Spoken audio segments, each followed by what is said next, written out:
राष्ट्रियताको पहरेदारी जनाधिकारको पक्षमा खबरदारी। यो हो न्यूज नेपाल टेलिभिजन। नमस्कार, म रिचा दाहाल। सुरुमा हेडलाइन्स न्यूज।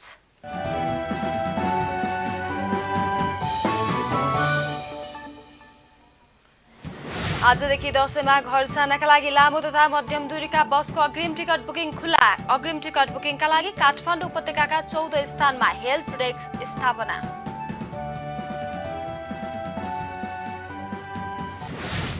काठमाडौँमा आजबाट 18 वर्ष माथिका सबै नागरिकलाई कोभिड-19 विरुद्धको खोप लगाउन सुरु। खोप लगाउनका लागि काठमाडौँका 12वटै पालिका र 7 अस्पतालमा केन्द्र तोकिए। आज 42औं विश्व पर्यटन दिवस। नेपालमा पनि विविध कार्यक्रमको आयोजना गरी मनाइँदै स्वास्थ्य मापदण्डको पालना गरी भौतिक रूपमा नै दिवस मनाउने तयारी।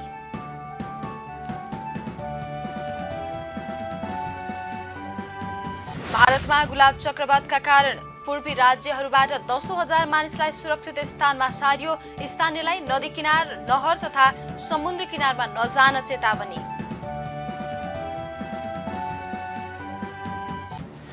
र ओमानसँगको मैत्रीपूर्ण खेलमा नेपाल 7-2 गोलको फराकिलो अन्तरले पराजित। साफ च्याम्पियनसिप अगाडि बलियो टिम ओमानसँगको खेलमा नेपालको हार।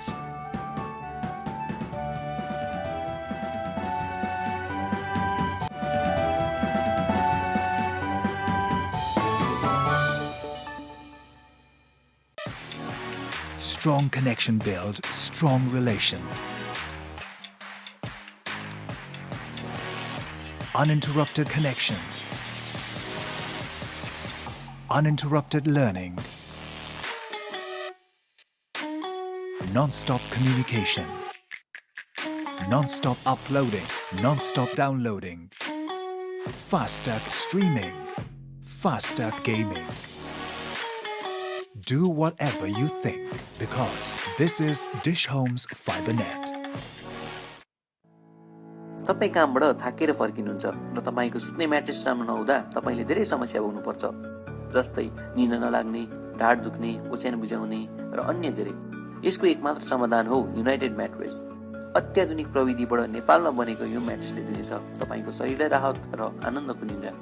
United Foam and Mattresses Industries Private Limited, Sitapaila, Kathmandu, 9801167733, 0140395505. 100% मधुमेहको सफल उपचारका लागि यो चमत्कारिक औषधि आजै अर्डर गर्नुहोस्। मामु हजुरको लागि आज यो औषधि मगाउँ त? पर्ख यस्ता आयुर्वेदिक औषधिहरू छन् नि, आधिकारिक आयुर्वेद चिकित्सक तथा स्वास्थ्यकर्मीको परामर्श बिना प्रयोग गर्नु हुँदैन। हजुरले ठिक भन्नुभयो। यस्ता औषधिहरू हामीले जथाभावी मगाउनु हुँदैन नि बाबु। हो, यस्ता भ्रमात्मक विज्ञापनहरूको आधारमा आयुर्वेदिक औषधिहरूको सेवन नगरौँ। यसरी जथाभावी रूपमा औषधिहरूको सेवन गर्नाले हाम्रो स्वास्थ्यमा नकारात्मक असर पर्न सक्छ। यस्ता झुट तथा भ्रमात्मक विज्ञापनहरूले जनस्वास्थ्यमा असर पुर्याउने भएकोले जनस्वास्थ्य ऐन 2075 को दफा 45(2) का साथै औषधि ऐन 2035 दफा 19 का अनुसार त्यस्ता कार्यहरू नगर्न नगराउनु हुनका साथै सुरक्षित एवं गुणस्तरीय आयुर्वेद चिकित्सा सेवा र औषधिहरूको प्रयोग नजिकको सरकारी वा आधिकारिक स्वास्थ्य संस्थामा गएर परामर्श लिनुहुन सबै सरोकारवालाहरूलाई यो सूचना जारी गरिएको छ। प्रदेश सरकार, स्वास्थ्य तथा जनसङ्ख्या मन्त्रालय, स्वास्थ्य निर्देशनालय, गण्डकी प्रदेश, पोखरा। बेबी 500 को रिचार्ज गर्दौ न? भइहाल्छ नि। डार्लिङ 1000 रिचार्ज गर्दिनुस् न? भइहाल्छ नि। एकैछिन ल, रुक। माया हजुर 500 रिचार्ज गर्दिनुस् न प्लिज। भइहाल्छ नि। समय र पैसा रिचार्जमा उडाउँदै टिभी खोलौं, लालिगाको एक्सन हेरौं। ए हो त। आयो लालिगा 2021-2022 को सिजन मात्र 2000 मा। एन्जॉय उत्कृष्ट वीरत्वको महाकुम्भ only on Dish Home Action Sports 2।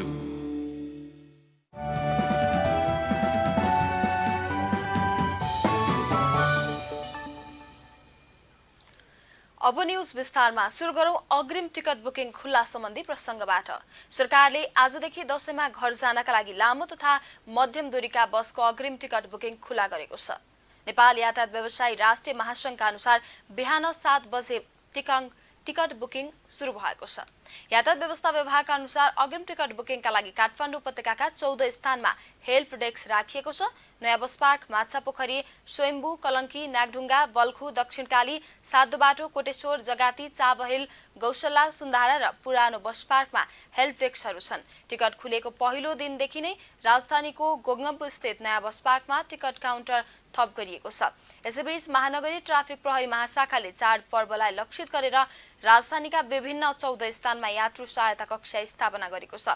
उक्त सहायता कक्षमा राजधानीबाट विभिन्न गन्तव्य स्थलसम्म जान लागे भाडा दर र यात्रुलाई गन्तव्य स्थलसम्म सहजै जानका लागि आवश्यक समन्वय गर्नेछ।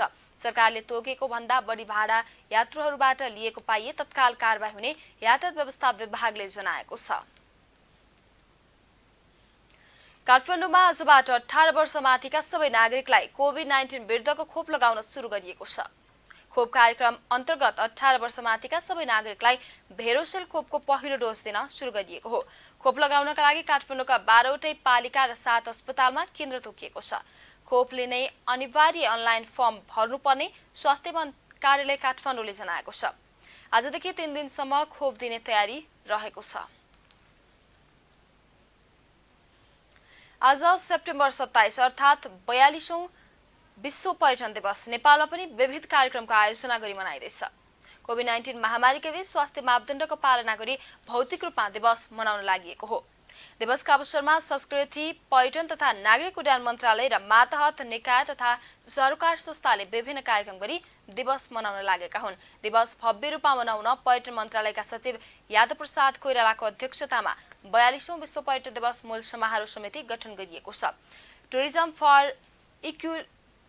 इन्क्लुसिभ ग्रोथ नाराका साथ नेपालमा दिवस मनाउन लागि नेपाल पर्यटन बोर्डले जनाएको छ। स्वास्थ्य मापदण्ड पालना गर्दै कम संख्यामा उपस्थितिमा दिवस मनाउने बोर्डले जनाएको छ। अब पालो भएको छ ब्रेकको। ब्रेक अघि हेडलाइन्स न्यूज।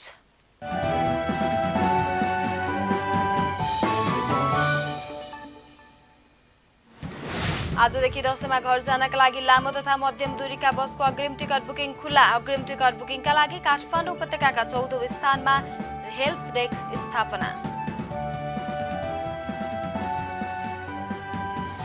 काठमाडौँमा आजबाट 18 वर्ष माथिका सबै नागरिकलाई कोभिड-19 विरुद्धको खोप लगाउन सुरु। खोप लगाउनका लागि काठमाडौँका 12वटै पालिका र 7 अस्पतालमा केन्द्र तोकिए।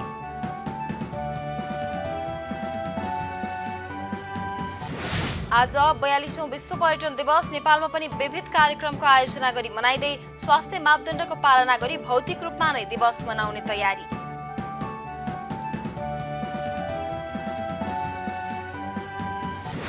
भारतमा गुलाब चक्रवातका कारण पूर्वी राज्यहरूबाट 10,000 मानिसलाई सुरक्षित स्थानमा सारियो।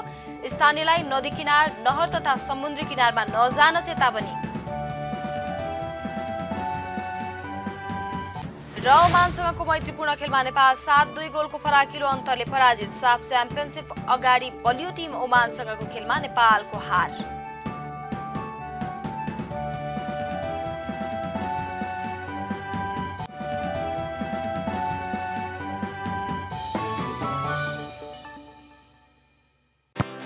अब अनिसले दिएपछि 2000 हुन्छ केटा हो।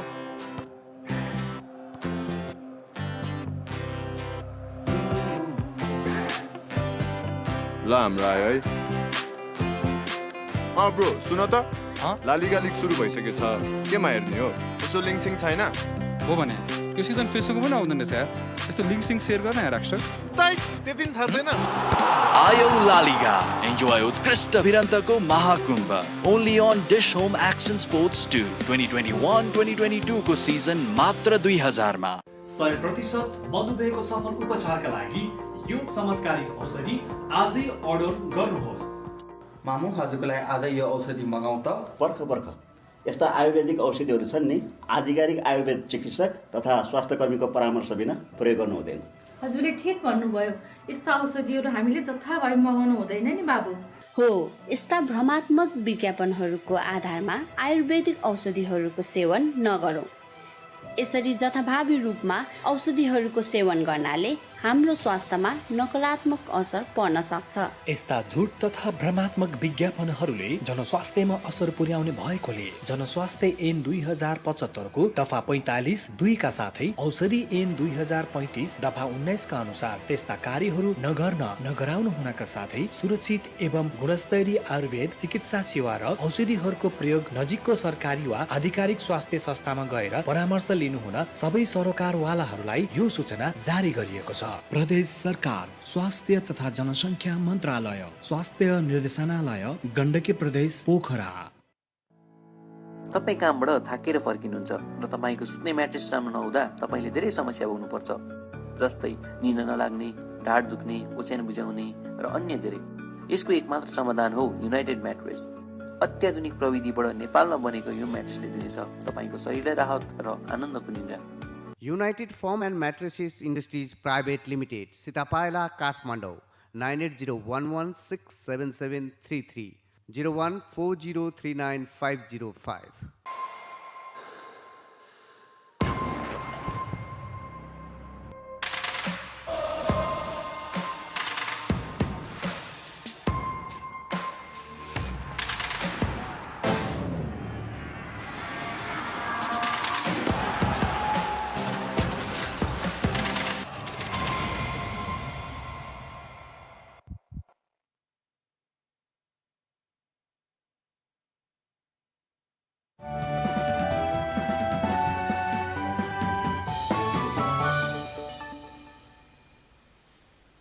ब्रेकपछि पुनः स्वागत छ। अब बाँकी न्यूज। दुई पटक संसदको हत्या गर्ने प्रयासमा जुट्नुभएका तत्कालीन प्रधानमन्त्री एवं नेकपा एमालेका अध्यक्ष केपी शर्मा ओलीको यति बेला एकाएक हुंकार बढेको छ। संसदमा बहुमत गुमाएर प्रधानमन्त्री पदबाट विस्थापित हुनुभएका ओली यति बेला प्रमुख प्रतिपक्षी दलको नेताका भूमिकामा हुनुहुन्छ। प्रधानमन्त्री पदबाट विस्थापित भएको सुरुवाती दिनमा एमाले अध्यक्ष ओलीले पूर्वाग्रह राखेर सरकारको विरोध गरेको संसद चल्न नदिएको आरोप लागेको थियो। तर अब भने साँच्चैकै प्रमुख प्रतिपक्षी दल एमाले सदनमा मात्र होइन सडकमा उत्रनुपर्ने माग जनस्तरबाट समेत उठ्न थालेको छ। आफूलाई गति दिन नसकेको वर्तमान सरकारले एकपछि अर्को गम्भीर गल्ती गर्दै गएकाले जनताको अपेक्षा फेरि एमालेतिर सोझिने सम्भावना बढेको छ। यतै सन्दर्भमा हाम्रा सहकर्मी बिन्दुकान्त घिमिरेको विश्लेषण। शुक्रबारदेखि सुरु भएको प्रमुख प्रतिपक्षी नेकपा एमालेको केन्द्रीय कमिटी बैठक आइतबार समापन भएको छ। बैठकले वर्तमान सरकार भ्रष्टाचार संस्थागत गर्न उद्यत रहेको आरोप लगाउँदै डटेर सामना गर्ने निर्णय गरेको छ। एमालेले आरोपका लागि आरोप लगाएको होइन। वर्तमान सरकारले गत भदौ 25 गते ल्याएको बजेट अध्यादेश प्रतिस्थापन विधेयकमा दुईवटा प्रावधान निकै गम्भीर छ। तीमध्ये एउटा प्रावधान हो 10 करोड रुपियाँसम्मका विकास आयोजनाहरू निर्माणको काम श्रम समूह वा श्रम सहकारी मार्फत अघि बढाउन सकिने। अर्को प्रावधान हो पूर्वाधार विकास तथा उद्योगहरूमा कालो धन लगानी गर्न सकिने। यी दुईवटा प्रावधानलाई तत्काल फिर्ता गर्न माग गर्दै एमालेले आन्दोलनको चेतावनी दिएको छ। यी प्रावधानहरूले राष्ट्रिय तथा अन्तर्राष्ट्रिय कानूनलाई उल्लङ्घन गरेको एमालेको ठहर गरेको बैठकपछि एमालेका प्रचार विभाग प्रमुख योगेश भट्टराईले बताउनुभयो। पूर्ववर्ती ओली सरकारले गत जेठ 15 गते ल्याएको बजेट अध्यादेशलाई प्रतिस्थापन गर्दै वर्तमान सरकारले गत भदौ 25 गते संसदमा बजेट विधेयक पेश गरेको थियो। संसद नभएको वा संसदको बैठक नचलेको अवस्थामा अत्यावश्यकीय काम गर्नु पर्यो भन्ने आदेश ल्याउने संवैधानिक व्यवस्था छ। यस्तो अध्यादेशलाई संसद चलेपछि निश्चित अवधिभित्र विधेयक मार्फत प्रतिस्थापन गर्नुपर्नेछ। सोही संवैधानिक प्रावधान अन्तर्गत अर्थमन्त्री जनार्दन शर्माले गत भदौ 25 गते बजेट अध्यादेश प्रतिस्थापन विधेयक संसदमा प्रस्तुत गर्नुभएको थियो। तर ओली सरकारले ल्याएको अध्यादेशमा नराम्रा प्रावधानलाई निरन्तरता दिएको र राम्रा प्रावधानलाई संशोधन गरिएको ठहर नागरिक समाज तथा मुलुकका अर्थविदहरूले लगाएका छन्। आरोपका लागि आरोप लगाइएको हो या यथार्थ हो पुष्टि हुन भने बाँकी छ। अहिले विवादमा आएका र प्रमुख प्रतिपक्षी दल एमालेले आपत्ति जनाएका दुईवटा प्रावधान मध्ये 10 करोड रुपियाँ लागतसम्मका विकास आयोजना निर्माणको जिम्मा श्रम समूह वा श्रम सहकारीलाई दिने प्रावधानले तृणमूल तहदेखि नै भ्रष्टाचार संस्थागत गर्छ भन्ने कुरामा विज्ञहरूबीच भिन्न मत छैन।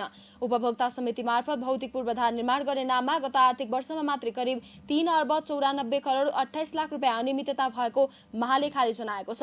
उपभोक्ता समितिका नाममा विकास निर्माणमा हुने गरेको अनियमिततालाई सरकारी लेखा परीक्षकले नै प्रश्न उठाउनु भएको एक हिसाबले भ्रष्टाचारको पुष्टि हुनु हो। तर यो सुझावलाई समेटिनुको सट्टा 1 करोड सिलिङलाई बढाएर वर्तमान सरकारले 10 करोड रुपियाँ पुर्याएको छ। उपभोक्ता समितिको अवधारणा भन्दा पनि श्रम समूह तथा श्रम सहकारीको अवधारणा अझ खतरनाक हुने अनुमान गरिएको छ, किनकि श्रम समूह तथा श्रम सहकारीको गठन कसरी गर्ने ठेकेदारहरूले पहिचान गर्दै आएका डन तथा गुण्डाहरूको नियन्त्रणमा श्रम समूह तथा श्रम सहकारी पुग्ने सम्भावनातर्फ सरकारले सोचेको समय देखिँदैन। स्थानीय जनताको सहभागितामा मितव्ययी काम र रोजगारी यो कार्यक्रमको उद्देश्य हो, तर अहिले पैसा बढाउँदै लगेर उपभोक्ता समितिलाई संरचनागत काम गराउने ठेकेदार र सरकारको बिचौलियाको रूपमा विकास गरिएको छ। यसको फाइदा सर्वसाधारणलाई भन्दा निश्चित वर्गका पार्टी कार्यकर्तालाई मात्रै भइरहेको छ। उपभोक्ता सहभागी भएर गर्नुपर्ने काममा ठेकेदार प्रयोग गर्ने चलन बढ्दो छ। उपभोक्ता समिति मार्फत गरिएका कामका विकृतिको चाङ लगाइसकेको छ। यसै पनि बजेटमा समेटिएका थुप्रै कार्यक्रमको कार्यान्वयन गर्न संस्थागत प्रणालीको विकास भएको छैन। मुलुकमा रोजगार र बेरोजगार छुट्याउने संयन्त्र त छैन नै, उनीहरूको एकिन लगत समेत कतै पाइँदैन। त्यसैले दलका भ्रष्ट कार्यकर्ता पुस्ने नियतका साथ सरकारले यस्तो कानुन ल्याएको स्पष्ट छ।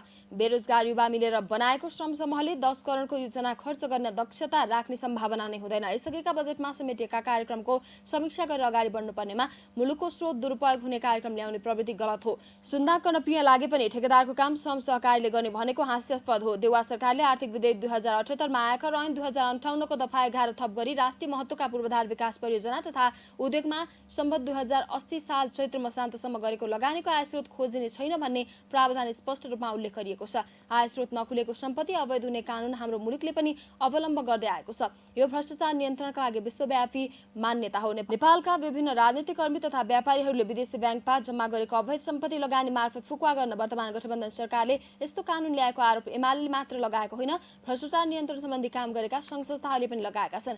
कालोधनलाई वैधता दिँदा भ्रष्टाचार बढ्छ भन्ने आरोपमा केही सत्यता समेत छ। केही वर्ष अघि ब्रिटिस फर्जिन आयरल्यान्ड नाम गरेको देशबाट 15 अर्ब रुपियाँ नेपाल भित्रिँदै गर्दा नेपाल राष्ट्र ब्याङ्कले आपत्ति जनाएको थियो। त्यो 15 अर्ब रुपियाँ काण्डको नसा अजय सुमार्गी र माओवादी केन्द्रका अध्यक्ष पुष्पकमल दाहाल प्रचण्डसम्म जोडिएको चर्चा त्यति बेला गरिएको थियो। यति बेला प्रचण्डका अत्यन्त विश्वासका पात्र अर्थमन्त्री जनदान शर्माले स्रोत नखुलेको सम्पत्ति वैध हुने कानुन ल्याउनु समयको मात्र मानिएको छैन। द्वन्द्वकालमा माओवादीद्वारा लुटेको सम्पत्तिलाई चोख्याउनका लागि यो प्रम्पज गरिएको उद्योगी व्यवसायको आशंकालाई नजरअन्दाज गर्न मिल्दैन। सँगसँगै भ्रष्टाचार सम्बन्धी अन्य कानुन जीवितै रहेकाले समस्या नपर्ने अर्थमन्त्रीको दाबीलाई पनि नजरअन्दाज गर्न मिल्दैन। विकासका पूर्वाधार तथा उद्योग धन्दामा लगानी बढ्नु भनेको रोजगारी बढ्नु हो, आयात प्रतिस्थापन सहयोग पूर्ण हो। तर यो प्रावधानले कति लगानी बढ्ला त भन्ने अनुमान समेत अर्थ मन्त्रालयले पेश गर्न सकेको छैन। स्रोतसाधन लगानी गरेका उद्योगी व्यवसायीलाई कालोधन लगानी गर्ने उद्योगी व्यवसायीले विस्थापित गरिदिने सम्भावनाबारे अर्थ मन्त्रालय केही बोलेको छैन। सरकारको यो कदमलाई सामान्य रूप लिन हुँदैन। सम्पत्ति शुद्धिकरण सम्बन्धी मामिलामा निगरानी राख्ने अन्तर्राष्ट्रिय निकाय financial action transfer FATF, Asian प्रान्त क्षेत्रीय समूह APG लगायतका संस्थाले स्रोत नखुलाएको सम्पत्ति कुन कुन देशमा लगानी भइरहेको छ भन्ने अध्ययन गर्दै आएका छन्। कानुनमै यस्तो व्यवस्था गरिएपछि ती संस्थाहरूले नेपाललाई कालो सूचीमा राख्ने सम्भावना नकार्न सक्दैनन्। ट्रान्सपरेन्सी इन्टरनेसनल नेपालले आर्थिक आयकर ऐन 2058 संशोधन प्रस्ताव फिर्ता लिन माग गरेको छ। ट्रान्सपरेन्सी नेपालले सो ऐनमा यस्तो प्रस्ताव राख्दा भ्रष्टाचारलाई प्रश्रय पुग्ने, कर छली बढ्ने र कालो सम्पत्ति शुद्धिकरण तथा निर्मलीकरण हुन जाने भएकाले फिर्ता लिन सरकारसँग माग गरेको हो। अब पालो बिजनेस न्यूजको।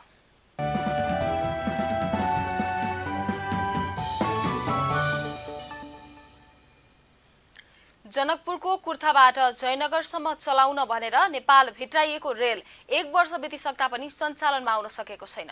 रेल नेपाल भित्राइएको दिनदेखि छिट्टै सञ्चालनमा आउने भनिए पनि लामो समय खुला आकाशमा राख्नाले रेल नै बुढो भएको र रेल सञ्चालन नहुँदा रोजगारी पनि समाप्त भएको स्थानीयको गुनासो छ। एक रिपोर्ट। जनकपुरको कुर्थाबाट जयनगरसम्म चलाउन भनेर नेपाल भित्राइएको रेल 1 वर्ष बितिसक्दा पनि सञ्चालनमा आउन सकेको छैन। भारतले विस्तार गरिएको ब्रोडगेज रेल मार्गको उच्च गति परीक्षण भइसक्दा पनि करसहित करिब 1 अर्बमा खरिद गरिएको रेल सञ्चालनमा सरकार उदासीन देखिएको छ। गत वर्ष असोज पहिलो हप्तामा आएका 2 थान रेल अहिले धनुषाको इनरवा स्टेशनमा खुला आकाशमा सशस्त्रको निगरानीमा थन्किएका छन्। रेललाई सुरक्षित गर्न लगाइएको त्रिपाल पुरै क्षति भई रेल नाङ्गिएको अवस्थामा छ। नेपाल रेलवे कम्पनीले रेल सञ्चालनको जिम्मेवारी पाए पनि कर्मचारी अभाव तथा कानुनी झन्झटका कारण देखाई रेल सञ्चालन गर्न सकिरहेको छैन। पार्किङ अवस्थामा रहेको रेलका पाटपुर्जामा खिया लागेको छ। अर्बौं खर्च गरी भित्राइएको रेल तत्कालै अवस्थामा सञ्चालन गर्न नसकिने अवस्थामा पुगेको छ। रेल नेपाल भित्राइएको दिनदेखि नै छिटै सञ्चालनमा आउने भने पनि लामो समय खुल्ला आकाशमा राख्नाले रेल नै बुढो भएको र रेल सञ्चालन नहुँदा रोजगारी पनि समाप्त भएको स्थानीयको गुनासो छ। 2 साल से गाड़ी ये जब बैठल है हाल रोजगार लोग करते से साफे नहीं हुई है। बहुते जनता सब गुजर गुजरात करते सब भूखमरी है। आदमी के जाय आबे में बड़ दिक्कत हुई है। गाड़ी ढाल जब पुरान भेल जाए। निकै उत्साह र धुमधामका साथ हर्न बजाएर आफूहरू नै लागेर भित्राइएको रेल वर्ष दिनदेखि पालमुनि थन्किएपछि स्थानीय पनि निराश छन्। शिक्षा लगायत अन्य प्रयोजनका लागि सदरमुकाम आवत जावत गर्न कष्टपूर्ण यात्रा गर्नु परेको बताउँछन् स्थानीय। येला भ गेलै ओकरा 2 साल जी क्या फागुन में आयल है आई फागुन फेन लॉकडाउन लग सञ्चालनको तयारी हुँदा कर्मचारी अभाव, संरचना हस्तान्तरण, कानुनी अभाव, झ्यालढोका तथा अन्य संरचनामा निर्माण ढिलाइ हुँदा रेल सञ्चालन रोकिएको रेलवे कम्पनीका अधिकारी निरञ्जन कुमार झाले फोनमा बताएका छन्। सरकारले ल्याएको रेलवे आदेश संसदमा पेश भए पनि पास नहुँदै निष्क्रिय बनेको छ। केपी ओलीले नेतृत्व गरेको तत्कालीन सरकारले रेल चलाउने वातावरण बनाउन राष्ट्रिय सभाले संशोधन गरेको विधेयकको मस्यौदालाई रेलवे आदेशको रूपमा ल्याइएको थियो। कानुनको अभावमा रेल चलाउन नसकिने भएपछि संसद विघटन पश्चात ओली नेतृत्वको सरकारले संसदमा पेश गरेको विधेयकलाई कानुनको रूपमा अध्यादेश बनाएर जारी गरेको थियो। रेल चलाउन नेपाल रेलवे कम्पनीले भारतबाट प्राविधिक जनशक्ति समझदारी गरिसकेको भए पनि करिब 200 कर्मचारी भर्ना पश्चात रेल सञ्चालनमा कठिनाइका कारण ती कर्मचारीहरूलाई हटाइएको छ। भारतले करिब 9 अर्बको लगानीमा जयनगरबाट बर्दिवाससम्म रेलमार्ग बनाउने जिम्मा लिएको छ। जनकपुरसम्मको रेलमार्ग तयार भएको 3 वर्ष बितिसक्दा पनि किनेको रेल समेत चलाउन सरकार निष्क्रिय देखिन्छ। न्युज नेपाल टेलिभिजनका लागि क्यामेरामा दीपक चौधरीका साथ प्रकाश तिवारी, धनुषा। अब पालो इन्टरनेशनल न्युजको।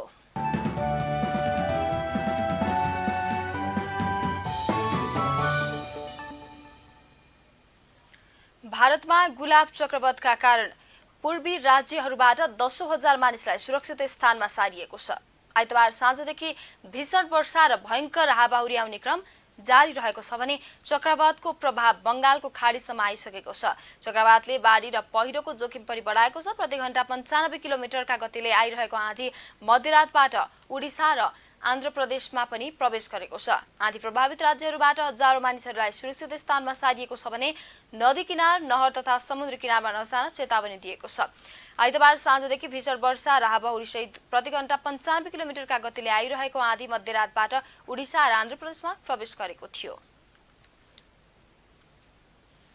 यमनमा हुती विद्रोही र यमनी सरकार समर्थक सेनाबीच भिडन्त हुँदा कम्तीमा 50 जनाको मृत्यु भएको छ।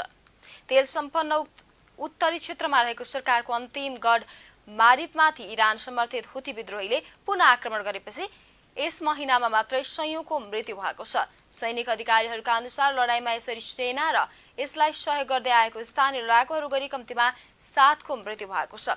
मारिबलाई नियन्त्रणमा राख्नका लागि सेप्टेम्बर महिनामा भएको झडपमा मात्र करिब 400 जनाको मृत्यु भएको जनाइएको छ। सो क्षेत्रमा भएको झडपमा सुस्ततापछि सो घटना भएको हो। हुतीहरूले सुरुमा यस क्षेत्रको तेल स्रोतको नियन्त्रण जफत गर्ने र शक्ति वार्तामा आफ्नो स्थान सुदृढ पार्ने महत्वाकांक्षा सहित फेब्रुअरीमा मारिब कब्जा गर्ने आफ्नो रणनीतिका साथ आक्रमण गर्दा दुवैतर्फ ठूलो संख्यामा क्षति भएको हो।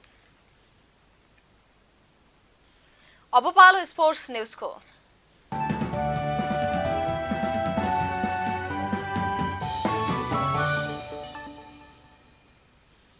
साफ च्याम्पियनशिप अगाडि बलियो टिम ओमानसँगको मैत्रीपूर्ण खेलमा नेपालले 7-2 गोलको फराकिलो हार बेहोरेको छ। कतारको दोहा स्थित कतार युनिभर्सिटीको बन्द रंगशालामा भएको खेलमा नेपालले 2 गोल फर्काए पनि आधा दर्जन गोल खाएको हो।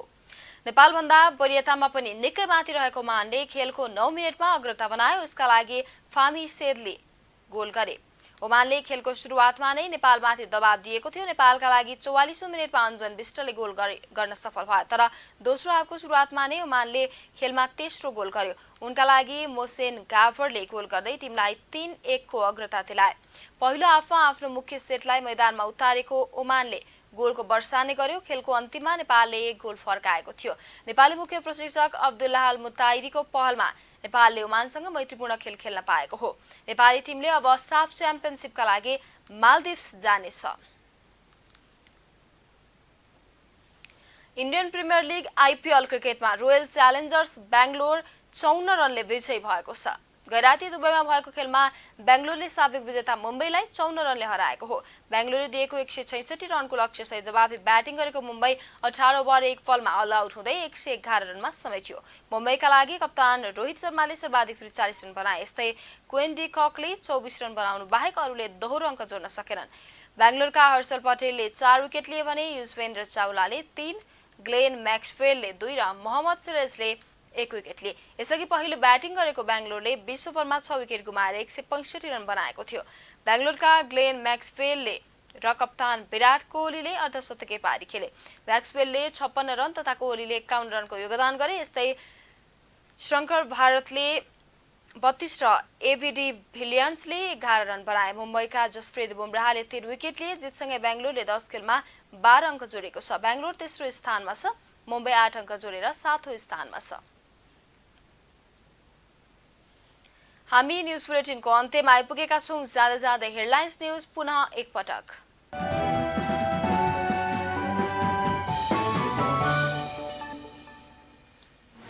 आजदेखि दशैंमा घर जानका लागि लामो तथा मध्यम दूरीका बसको अग्रिम टिकट बुकिङ खुल्ला। अग्रिम टिकट बुकिङका लागि काठमाडौँ उपत्यकामा 14 स्थानमा हेल्प डेस्क स्थापना।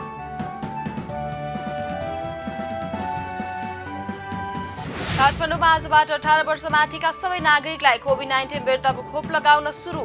खोप लगाउनका लागि काठमाडौँका 12वटै पालिका र 7 अस्पतालमा केन्द्र तोकिए।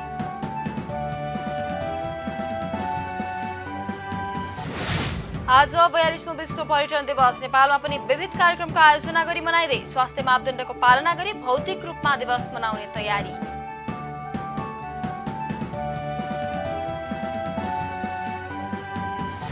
भारतमा गुलाब चक्रवातका कारण पूर्वी राज्यहरूबाट 10,000 मानिसलाई सुरक्षित स्थानमा सारियो। स्थानीयलाई नदी किनार, नहर तथा समुद्र किनारमा नजान चेतावनी।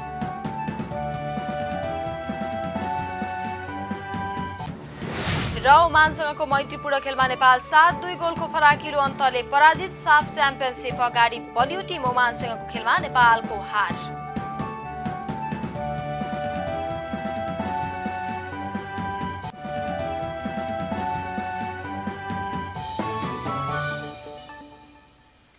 अहिलेलाई न्यूज नेपालको न्यूज बुलेटिन यति नै। हाम्रो न्यूज र कार्यक्रमहरू युट्युब र फेसबुकमा पनि प्रत्यक्ष हेर्न सक्नुहुनेछ। राष्ट्रियताको पहरेदारी, जनाधिकारको पक्षमा खबरदारी हेर्दै रहनुहोला न्यूज नेपाल टेलिभिजन। नमस्कार।